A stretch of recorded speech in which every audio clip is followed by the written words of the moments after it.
Welcome to Blue Talks.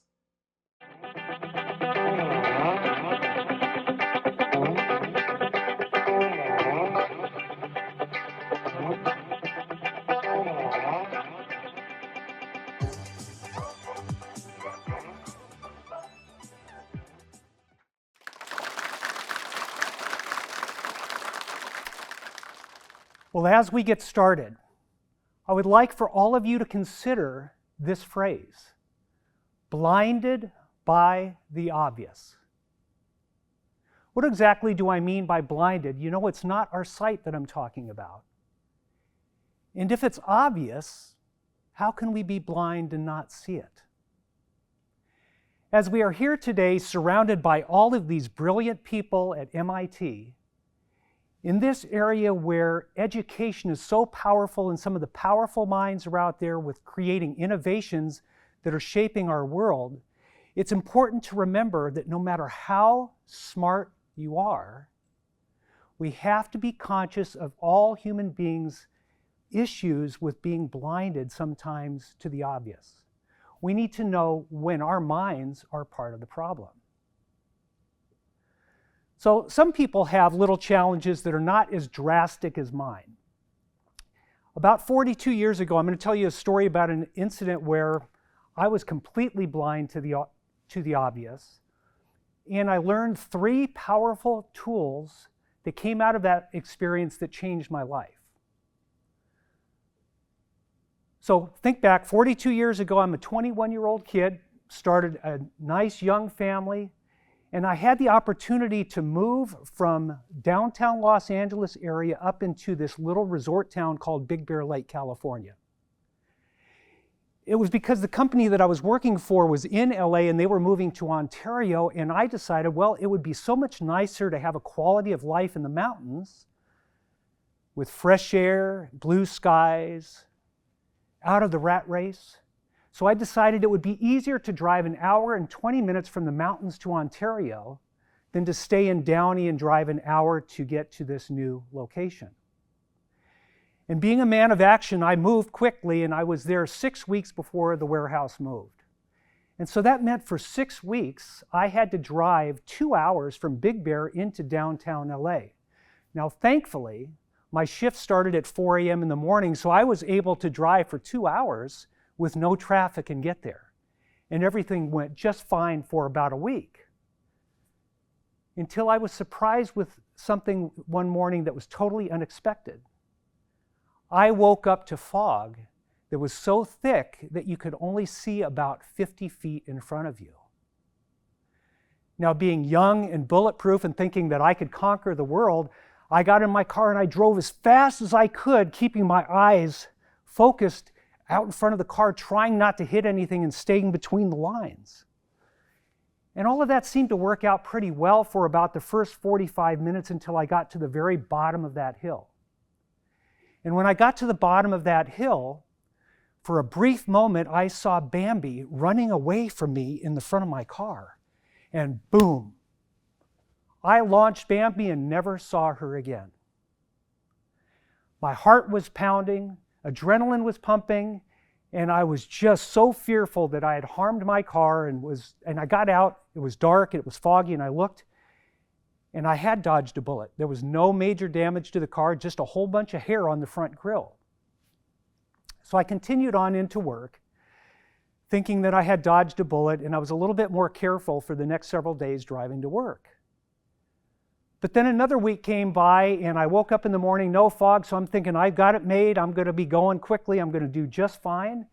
And so I'm speeding along, thinking nothing about it. And I get to about that same area of the highway, and this time there's a car approaching me with its high beam headlights on that blinded me totally to what was going on in front of me. And as that car passed me by, and I sort of went over a little bit of a rise in the road, all of a sudden my eyes readjusted to what I was seeing, and there was Bambi's mom and dad in my lane right in front of me. It was terrible. This time I was not so lucky. I hit one of those deer so hard, this time it did major damage to my car.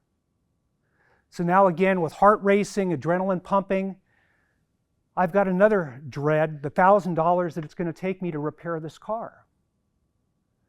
So I limped on into work, feeling a little bit dejected. And I remember talking to my supervisor, Leo, and I said, Leo, I don't know what to do. I said, I have to leave at 2 a.m. to get here to work on time. I've hit 2 deer in 2 weeks. I just don't know what to do. And Leo very kindly looked over at me and he said, Mark, he said, have you ever considered slowing down? To be honest, I had not thought about slowing down at all. It never occurred to me. But looking back, that was the first time the universe tried to send the message to me that I needed to hear. And there's 3 parts to it. Number 1, the solution to our problems is surprisingly simple. It's not easy, but it's surprisingly simple. The second thing is that when there is somebody that has a lot of experience and is kind, if they see what you're going through, they can usually identify the problem immediately and offer you a solution. And probably the most important message that came out of it is that any solution to our problems requires us to be willing to change our own behavior and our own thinking. But I didn't get the message internalized at that time. I was still young, dumb. And the reason why, I'll share it with you just very briefly because I don't want to go into that whole situation, but I grew up in a very traumatic childhood with alcoholism, physical and emotional abuse, and I came out of that childhood a survivor. I was a fighter and a survivor. I was fiercely independent, very stubborn, and I didn't trust anybody, so I wasn't going to listen to anyone. So the universe tried to give me the message, but I didn't hear it. But I did get it 6 years later. Because at this time, the problems that were occurring in my life meant that what I was doing, what I had learned in my childhood, I had now brought into my children's childhood. And I had a lot of problems related to my drinking. And believe it or not, those 3 tools were the keys to my solution. Number 1, it was surprisingly simple. I needed to stop drinking. Again, it wasn't easy because I didn't know how to do that, but it was surprisingly simple. The second part about having trusted advisors with experience. Well, there's a whole group of people in all 12-step programs that have experience with exactly the problems that I was experiencing. And if I was willing to listen to them, if I was willing to learn from them, they could identify my problem and the solution immediately. Finally, the big question, was I willing to change my behavior?